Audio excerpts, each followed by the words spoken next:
Good morning, everyone. Today we'll be working with programming in C practicals. Okay. So before starting your C practicals, let me share some things with you. हम लोग जो C programming पढ़ने वाले हैं, हम इस तरीके से उसको पढ़ेंगे कि like you should not be just a typist. I want each and every of my student should brush up your skills in such a way that you will be ready to develop a program in whatsoever language is available in front of you. मैं आप लोगों को invite कर रही हूँ, या rather I would say I will demand from you कि आप लोगों ने सिर्फ सी प्रोग्रामिंग इस तरीके से नहीं सीखना है कि just type the program and execute it, it is done. No, I am demanding from you people कि आप लोग हर प्रोग्राम का लॉजिक जो है वो बहुत क्लियरली समझे और फिर उसके हिसाब से उसको वर्कआउट करें. ठीक है? I want to each one of you to boost up your logic. If you know how to do it, you can do it in any of the language available. Okay? So we'll start up with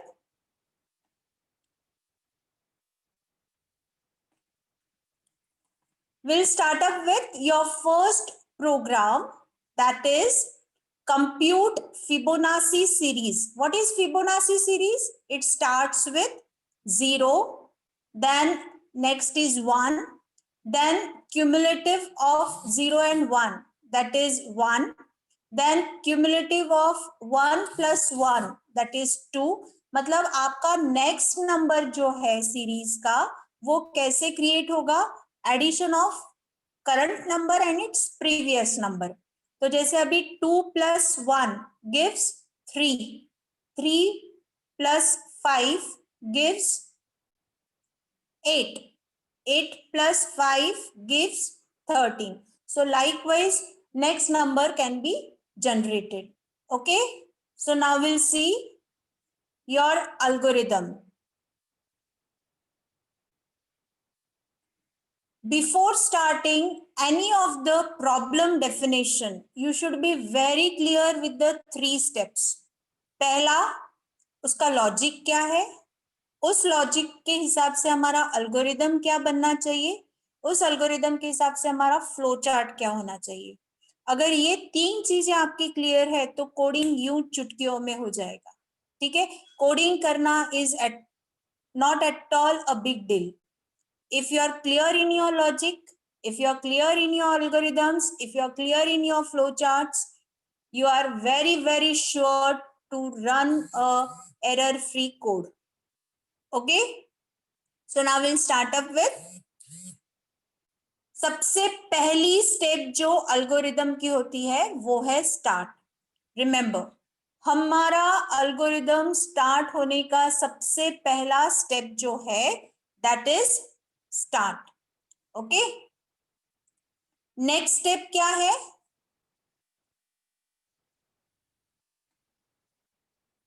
अब हमको कितने number of इसका algorithm बना, हमारे जो Fibonacci series है वो Fibonacci series हमको कितने नंबर्स की चाहिए वो अभी अगर हमको सेट करना है तो we need to have a except n. Okay? We need to have a except n. Except n का मीनिंग क्या है कि हम लोग n नंबर्स तक उसको एक्सेप्ट करेंगे. ओके? देन थर्ड स्टेप, हमको क्या पता होना चाहिए कि हमारे पास में हम 2 वेरिएबल्स ले रहे हैं. एक है प्रीवियस नंबर, एक है नेक्स्ट नंबर. तो प्रीवियस नंबर F0 ले रहे हैं और उसके जस्ट नेक्स्ट नंबर है वो F1 ले रहे हैं। और आपने ऑब्जर्व किया होगा कि इनिशियली हमने 0 और 1 एज इट इज वर्क किया, तो we need to initialize those values. Okay, so we are setting F0 to 1 and F1, sorry, F0 to 0 and F1 to 1. और हम लोग ये वैल्यूज डायरेक्टली हम लोग डिस्प्ले करने वाले हैं, क्योंकि सीरीज के स्टार्ट में 0 और 1 जो वैल्यूज है वो डायरेक्टली आती है. ओके,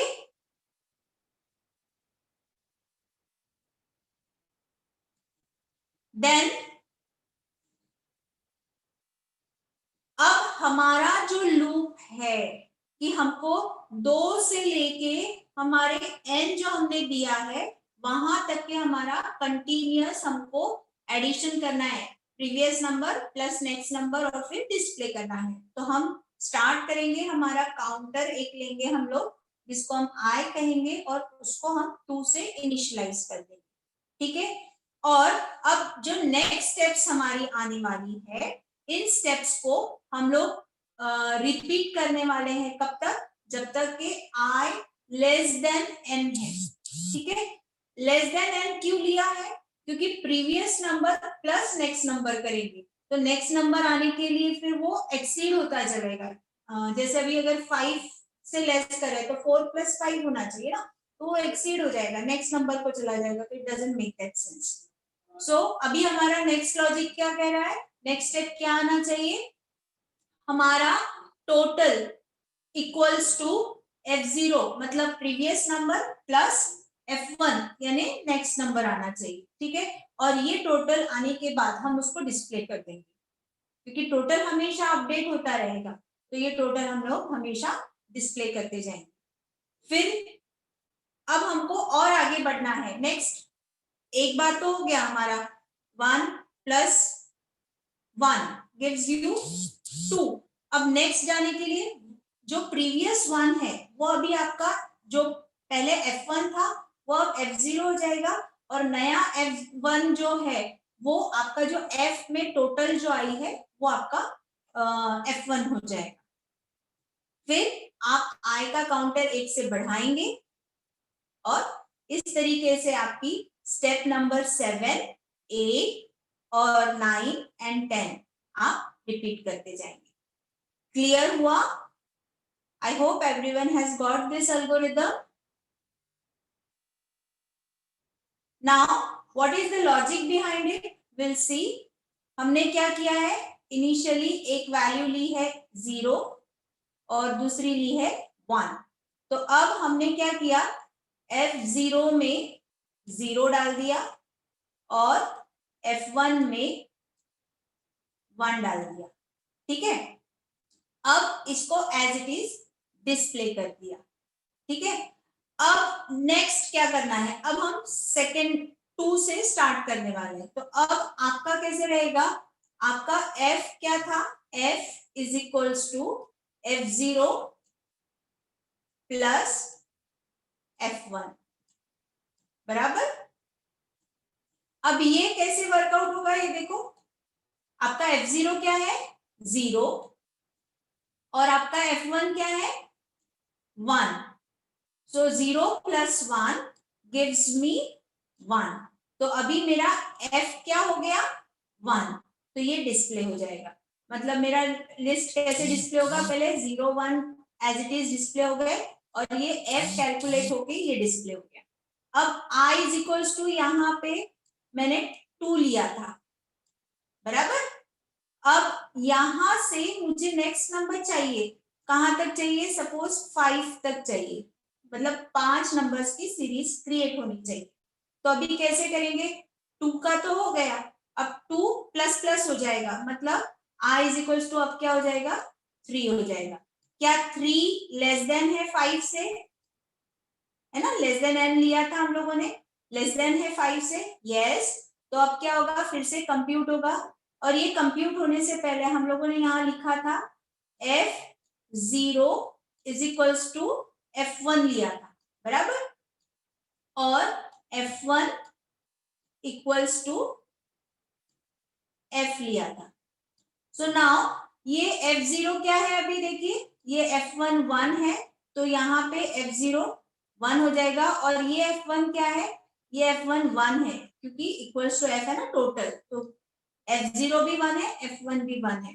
तो अभी नया f कैसे कंप्यूट होगा, f0 is 1 plus 1 equals to 2। ठीक है, अब ये डिस्प्ले हो जाएगा, मतलब अपना 0 हो गया, 1 हो गया, 1 हो गया, अब नेक्स्ट नंबर आएगा 2।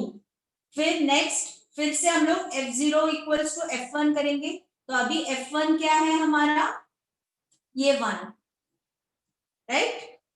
f0 क्या है, f1, तो f1 अभी क्या है 1, तो f1 1 हो गया, और नया f1 क्या है 2 f के वजह से, तो ये 1 प्लस 2, अभी नेक्स्ट 3 आएगा, फिर नेक्स्ट इस तरीके से वो लोग प्रिंट करते जाएंगे। Is it clear?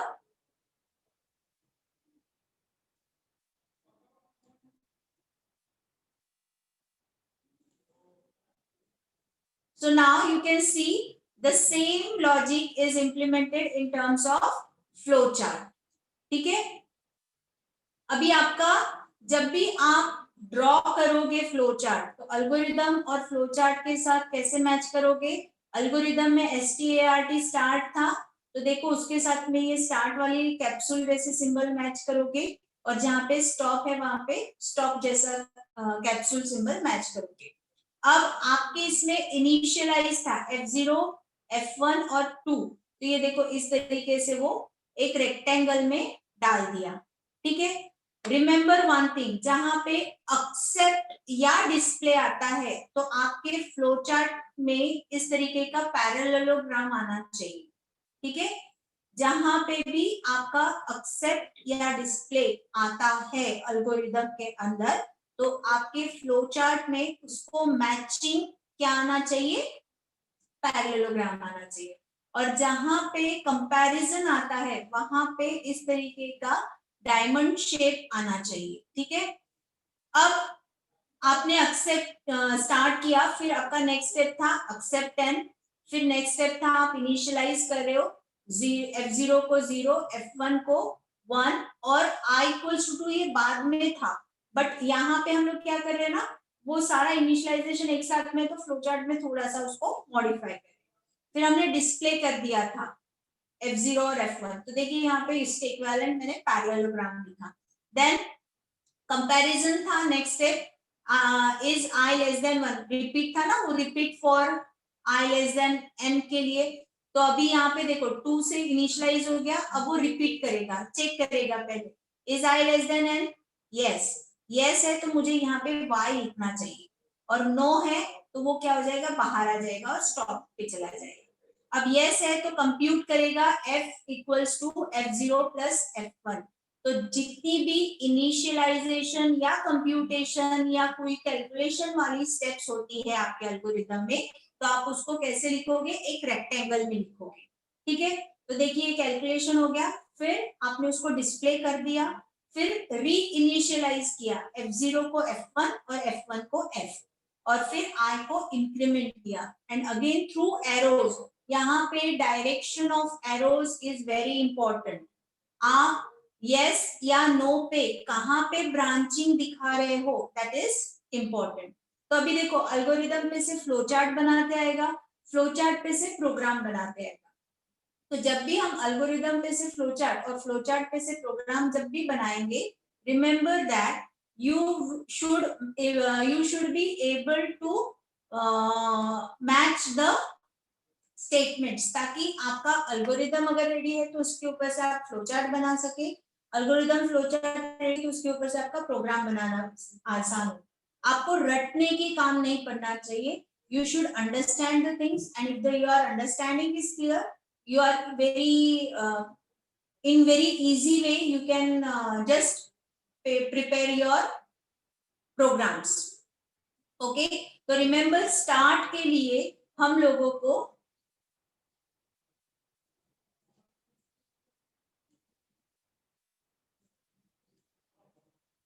we'll go to the program now. So remember, जब भी मैं स्टार्ट लिखूंगी ना तो ये मेरी ये इतना जो पार्ट है, ठीक है, hash include stdio.h void main और ओपनिंग कर्ली ब्रैकेट, ये इतना कंपलसरी है। अगर आप CLR SCR फंक्शन यूज कर रहे हो तो आपको conio.h यूज करना पड़ेगा, कंपलसरी नहीं है।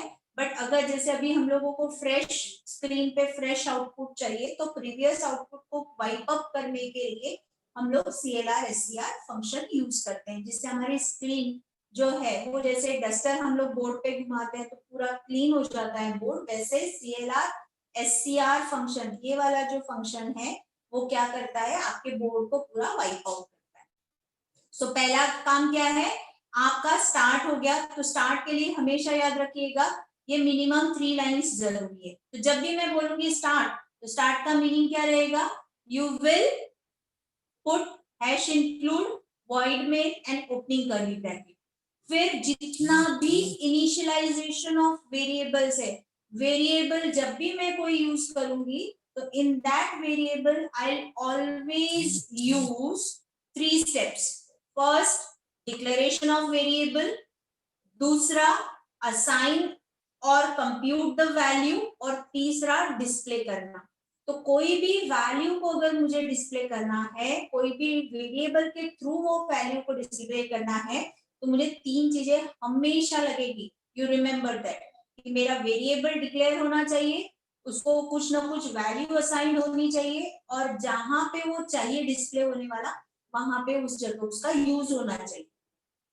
ऐसा अगर तीनों चीजें नहीं हुई तो समवेयर यू माइट गेट, जैसे डिक्लेयर नहीं हुआ तो आपको एरर आएगा वेरिएबल नॉट डिक्लेयर्ड, वैल्यू नहीं असाइन हुई समझो तो आपको आएगा कुछ गार्बेज वैल्यू, या might be like this thing is not available, value is not available, या सम गार्बेज वैल्यू आएगी। और थर्ड वाला, अगर आपने वेरिएबल डिक्लेयर भी कर दिया, उसमें वैल्यू भी असाइन कर दी, बट उसको कहीं यूज ही नहीं किया, यूज नहीं किया मतलब डिस्प्ले नहीं किया या कंप्यूटेशन में कहीं यूज नहीं किया, तो you will get a warning कि you have declared so and so variable but you have not ever used it. Okay, तो ये देखिए आपके जितने भी वेरिएबल्स थे, जितना भी हम लोगों ने वो रेक्टेंगल में लिखा था ना असाइन वैल्यूज के साथ, वो सारा देखिए यहाँ पे है। अभी वहां पे हमने एक्सेप्ट एन लिखा था, तो एक्सेप्ट एन का मतलब क्या है, सिर्फ एक्सेप्ट एन का मतलब ये नहीं है कि आप वैल्यू ले रहे हो, वैल्यू वेरिएबल में आएगी। तो जब भी मुझे वेरिएबल में वैल्यू चाहिए तो मुझे अगेन आई हैव टू, जहां पे भी एक्सेप्ट ये वर्ड आता है, remember the 3 steps that I have discussed, declare the variable, take the value, use the value. ठीक है, तो यहाँ पे देखो आई को मैंने, ये जो स्टेप है ना इसको डिक्लेरेशन कहते हैं, ये जो पूरी एक साथ में मैंने क्या किया, एक के बाद एक फटाफट सारी एक ही इसमें डिक्लेयर कर दी। आप उतने इसको अलग अलग भी यूज कर सकते हो, लाइंस अलग अलग लाइंस में आप ले सकते हो। सो INTN सेमीकोलन लिख सकती हूँ, फिर INTF semicolon, INTF0 semicolon, INTF1 semicolon, INTI semicolon, इतना मैं अलग अलग लाइंस में लिख सकती हूँ। फिर मैं क्या कर सकती हूँ, F0 equals to 0 semicolon, F1 equals to 1 semicolon, I equals to 2 semicolon. तो इससे मेरा क्या होगा, इतने नंबर ऑफ लाइंस बढ़ जाएंगे। तो इसके लिए मैंने क्या किया, एक ही साथ में एक ही लाइन में उसका डेटा टाइप मतलब वेरिएबल भी डिक्लेयर कर दिया और साथ ही साथ उसकी वैल्यूज भी उसमें इनिशियलाइज कर दी। तो मैंने 2 काम इतने सारे वेरिएबल्स के एक ही लाइन में कंप्लीट किए। ठीक है, अब मुझे जब रन करूंगी मैं ये प्रोग्राम, तो जब तक के यूजर को कोई मैसेज नहीं दिखता कि करना क्या है, आप कंपाइल कर लोगे, रन कर लोगे तो एक कर्सर प्रॉम्प्ट होता रहेगा। तो कर्सर जब प्रॉम्प्ट होगा ना तो हमको समझ में नहीं आता कि एक्शन क्या करना, अभी इस मोमेंट पे एक्शन क्या करना है। आज अभी आपने प्रोग्राम बनाया तो अभी कभी याद रहेगा कि यस मुझे यहाँ पे नंबर ऑफ सीरीज के लिए एक्सेप्ट एन लेना है, बट आज आपने क्रिएट किया हुआ प्रोग्राम 10 दिन के बाद देखोगे तो आपको याद नहीं आएगा कि यहाँ पे मुझे करना क्या है, ये प्रोग्राम काय का है। तो यहाँ पे अपने को एक मैसेज एडिशनल डालना चाहिए, that is enter the value of number of terms in the series. तो यहाँ पे देखो सी प्रोग्रामिंग लैंग्वेज में जब भी मुझे इनपुट लेना है, रिमेंबर स्टूडेंट्स, सी लैंग्वेज में जब भी मुझे प्रोग्रामिंग में इनपुट लेना है तो मुझे क्या करना चाहिए, स्कैन एफ। अब opening round bracket, closing round bracket, और उसके अंदर opening closing double quote mark के अंदर परसेंट डी डालना है। अब ये परसेंट डी का मीनिंग क्या है, मेरा ये जो INT नंबर है इसका फॉर्मेट स्पेसिफायर जो है वो परसेंट डी है, कॉमा एम्परसेंड एन। एम्परसेंड क्या करता है, इस एन जो लोकेशन है उसके साथ जोड़ता है। एन क्या है, variable. What is variable, name given to the memory location. तो ये उस पर्टिकुलर स्पेसिफिक मेमोरी लोकेशन पे जाके जो वैल्यू है एन की वो रख देगा। ठीक है, अब हमको सीरीज प्रॉपरली प्रिंट करना है, तो print the series is message डाला, फिर उसके बाद में प्रिंट परसेंट डी दोनों में स्पेस दिया और पहले F0 लिखा कॉमा F1 लिखा। इसका मीनिंग क्या है कि पहले F0 की वैल्यू प्रिंट होगी, फिर F1 की होगी, और स्पेस देने से दो वैल्यूज के बीच में स्पेस आएगा। अगर मैं सिर्फ F0 F1 लिखती हूँ और यहाँ पे परसेंट डी नहीं लिखती हूँ तो आपकी वैल्यू कभी भी नहीं आएगी, ब्लैंक प्रिंट में आएगा बट वैल्यू नहीं आएगी। तो आपको अगर वैल्यूज जो वेरिएबल में वैल्यूज होती है उनको अगर डिस्प्ले में लाना है तो you should use for integer values percent D. okay, there are various format specifiers, so you can use as per your declarations.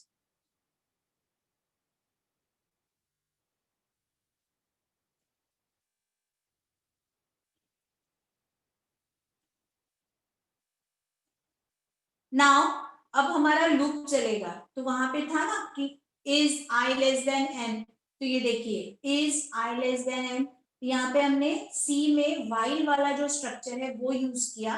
अब कंप्यूट किया है तो ये देखो जो वाइल वाला स्ट्रक्चर है वो ओपनिंग करली ब्रैकेट और क्लोजिंग करली ब्रैकेट से वर्क करता है। ठीक है, जो 7 8 9 10 स्टेप्स दिखी थी ना रिपीट स्टेप्स में, तो ये हमने ओपनिंग क्लोजिंग करली ब्रैकेट के अंदर उसको डाल दिया।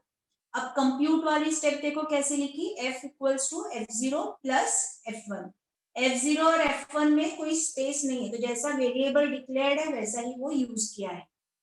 उसके बाद में हर बार हमको F प्रिंट करना है, तो यहाँ पे देखो परसेंट डी के पहले मैंने स्पेस डाली है। ठीक है, ताकि दो नंबर्स जब प्रिंट हो तो उनके बीच में स्पेस आए। देन फिर री इनिशियलाइजेशन हुआ है, तो देखो F0 इक्वल्स टू F1 और F1 इक्वल्स टू F। अब ये जो री इनिशियलाइजेशन है ये हम लोग अलग अलग स्टेटमेंट्स में लिखे हैं।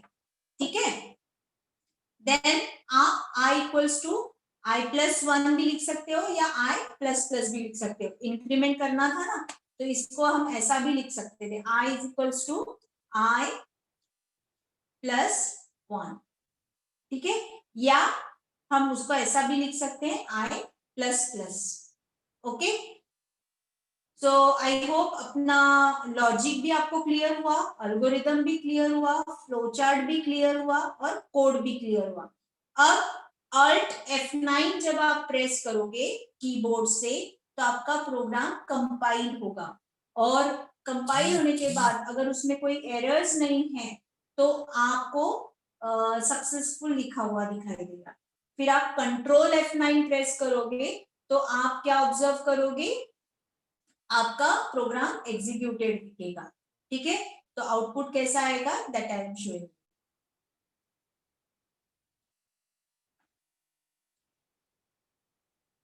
तो देखिए enter the value for number of terms in series. So suppose I have put 6, तो देखो द सीरीज इज कैसे आएगा, 0 और 1 पहले से आ गए तो दो नंबर्स हो गए। फिर n इक्वल्स टू 2 था, सॉरी i इक्वल्स टू 2 था, तब 0 + 1, फिर 1 + 2, फिर 2 + 3, फिर 3 + 5, तो वो एक्सीड हो जाता था, 6 के बियॉन्ड चला जाता था, राइट। क्योंकि यहाँ पे देखो ये 2 के वजह से आया i की, ये 3, ये 4 और ये 5, तो लेस देन था ना, तो 6 के लेस देन 5 बराबर है, इक्वल टू वाला साइन नहीं लिया था हम लोगों ने, तो यहाँ पे हमारा loop complete one, and likewise your series is displayed. Okay, so I hope everyone has got this particular practical